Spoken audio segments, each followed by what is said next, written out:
Yeah. Well, I haven't seen much of Dahlonega, but the University of North Georgia has been lovely. And the fireflies. Big time fireflies. And the mosquitoes. Lots of those too. Mosquitoes are everywhere. Oh yeah. They're a big fan of me. So what got you guys into acting? Oh man, you probably got a better story than mine.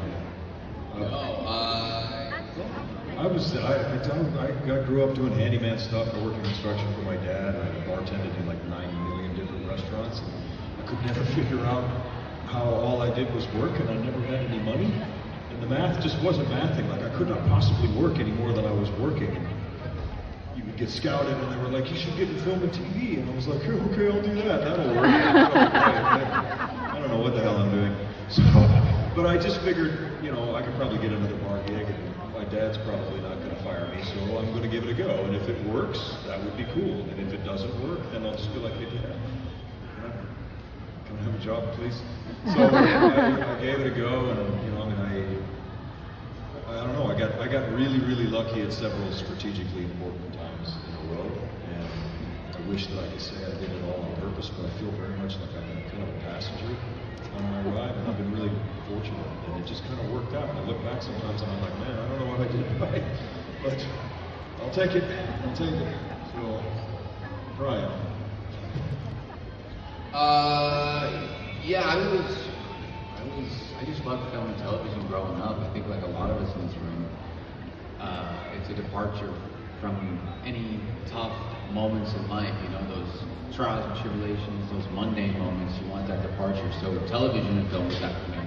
I was in the hospital when I was 15, and every boy's dream, my nurse happened to be a model, as they do. And she told me at the time, she said, you should model, Chad, when you get out of here. I said, well, I don't really want to model.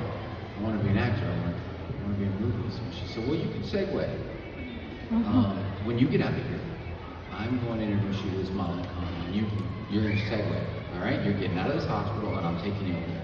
And she did. And Miss Sandy, God bless her, she introduced me to the modeling agency, and we didn't have any money. We were broke. And they paid my way to go to a convention, which ultimately I met one man there, and all these modeling agents. I didn't want any of that. I only wanted the one acting guy. And so I trusted him. His name was Eddie Winkler. I went out to Burbank, 17 years old, and that was that. I feel very blessed. Do you guys what was your landing your first audition, getting your first role? What did that feel like? Is there a story behind it? That was the first stroke of luck for me. I didn't have managers, and I was with a commercial agency, and the gal that headed it was like a cartoon character, raspy voice, smoked in her office. Her name was Janine, and Janine was one of those, like the wall in her office was glass, so when you came into the place, she could see everybody was coming and going. She was one of those. She was, and I had done really, really well that year commercially, just kind of by fluke, which always looks good to the brass, shall we say. She just had one of those chests. Like, what are you doing with all this? Oh man, you send me an email and I go. You don't send me an email and I go. I never reached out and I'm like, why am I not being submitted? I don't know. I was really kind of passive. Again, I kind of felt like a passenger through this whole thing. She's like, I know these guys. You should meet them. And they were a manager duo who were looking to kind of like start somebody out, which was great because that answered my next question. I was like, I don't have a resume. What am I going to do? Just show up and be like, hi, I would like a job. But I did. I walked there. They gave me some pages. I memorized things really fast. So I don't know if I'm good at it, but I will know your script. And we started working together. And casually in conversation one day, one of them was like, you should meet Mark. And I was like, yeah, all right, cool. Let's meet Mark. Who's Mark? Mark is the casting director for ABC Daytime. And so he took an informal meeting. It wasn't a casting or anything like that. They knew each other personally. I'm sure Mark was like, yeah, sure, whatever. I'll see your boy, say bye.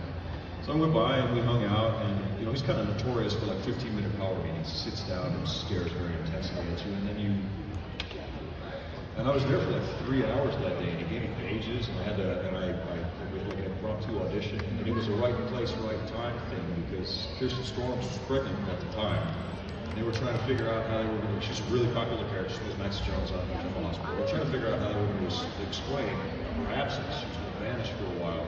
And then when she came back, they wanted a love interest without breaking up anybody else. And I think that conversation had happened like literally the day before I met Mark. And it literally was like a, you'll do.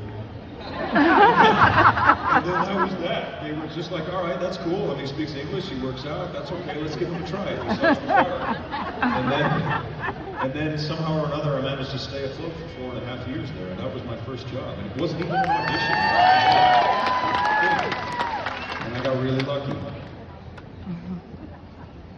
Yeah, it was the weirdest thing, man. So that's all. Yeah, when she laced Dahlonega, she called Justice Warner. I walked 2 blocks there, and that phone call started everything. Gosh.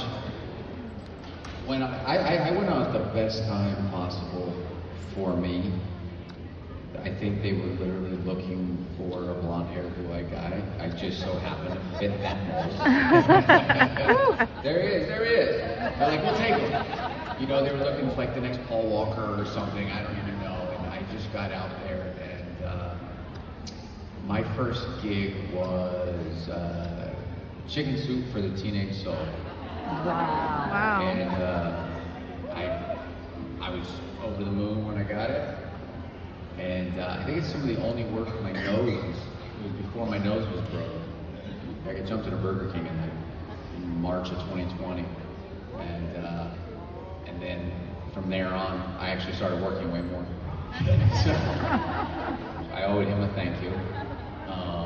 But yeah, that's what it was. But I was really blessed. I was beyond blessed. Like I moved down in September of '99, and by January of 2000, I had a development deal with Warner Brothers. And they don't even, I mean, that doesn't really exist. That's wild. I was really lucky. So, beyond blessed.